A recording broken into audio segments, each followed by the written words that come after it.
الخاصيه فيه هو انه صالون تيتعلق بلي بروفيسيونيل ديال لا ريستوراسيون في المغرب بصفه عامه.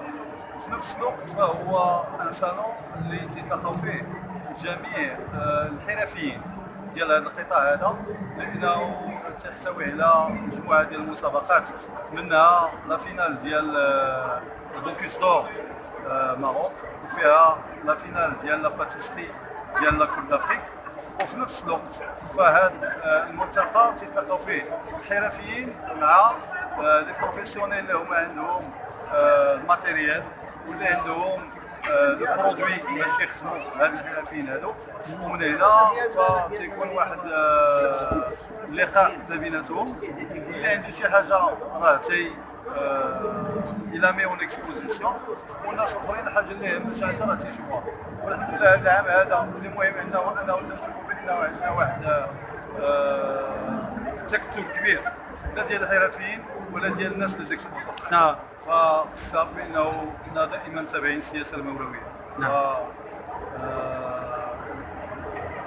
جلالة الملك محمد السادس الله يخليه لنا عطانا واحد السياسه اللي هي باينه، انه بغينا نطلعوا بهذا القطاع ديال السياحي باش نكونوا اول بلد سياحي في افريقيا. والحمد لله ف لو اف بي بي تي او مدارس ديال التكوين المهني غاديه في نفس السياق، وتيبان لنا هذا الشيء لانه غادي وتتكتب غادي وتتبان، والشباب اللي تيتخرجوا كل عامين كاينين. انا جيت هنايا المعرض، عندي هوايه ديال الحلويات، كنخدم في باتيسري. المهم عجبني المعرض في اي حاجه، في لي برودوي، في ديك النطاقه، اي حاجه عجبتني في هذا المعرض. نعم. كنتمشى 5 سنين كنجي مزيان، ما عرفت في كلشي، لي برودوي في الحلويات، الشوكولا كيفاش كتستعمل، كناخذ تجارب بزاف. نعم. كل عام تناخذ منه تجارب، كلشي فورماسيون في المباراه، كلشي مزيان. مع كمال رحال هذاك الشيء عجيب مزيان. المهرجان المهرجانات العالميه كان في لقاء مع شركات في المستوى، كان في اتفاقيات مع عدد من العملاء الجدد. يعني بصفه عامه الامور في المصلحه ديال الاقتصاد. احنا دابا شركه عندنا منتوجات مغربيه بيئه عامله مغربيه، والحمد لله الله عطى الفرصه للمنتوج باش يتعرف اكثر، وحتى السوق المحلي وحتى الاسواق الخارجيه ان شاء الله. الشركه عندها تقريبا 5 سنوات ديال في التاسيس، ودابا وصلنا تقريبا 100 سنه ابتداء بالاستيراد، ودابا دخلنا لمرحله جديده اللي هي مرحله ديال التصنيع في والتوزيع في السوق المحلي.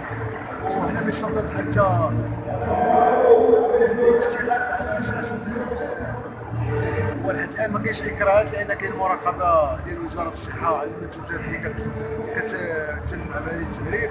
وحنا شركه اللي عندنا رخص من وزاره الصحه، وحتى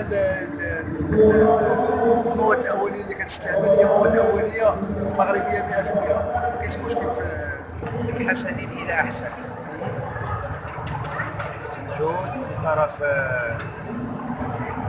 عائلة رحال، جهود كبير، ومجهود مع الإخوان اللي كيساندوه وكيتعاملوا معاه من الشركات كلها، الشركات كلهم تقريبا، يعني ولات عندهم سياسة أخرى مع كمال، مع العائلة ديال رحال كلهم. باش المعرض يصبح عنده أهمية اللي ولات دابا بكل صراحة أهمية كانت نافذة، دابا صبحت نقول باب واسع للصناعة ديال لاغرو اليمونتير، الصناعة ديال التأسيس ديال الفنادق، التأسيس ديال المصانع. هذا جد مهم كيفتح الباب للمعرفة، كيفتح الباب للفكرة والرؤية ومنظور اخر جديد واسع ديال اللقاءات اللي كتفتح مجال هاد المصانع كلها اللي كتساهم في هذا المعرض. هذا هو الغرض ديالنا حنا، باش الوجود ديالنا هو هذا، هو كنخرجوا المواد اولا الحلويين، لانه هذا ديال معمول الحلويين لي باتيسيي، معمول الفنادق، معمول كيكون فيه مناسبه لاخر انتاج ديالك، لاخر تطوير ديالك، باش كيفتح المجال على انه الواجب خصنا نقوموا به باش نلبيو الرغبات والطلبات ديال فين كيتوصل.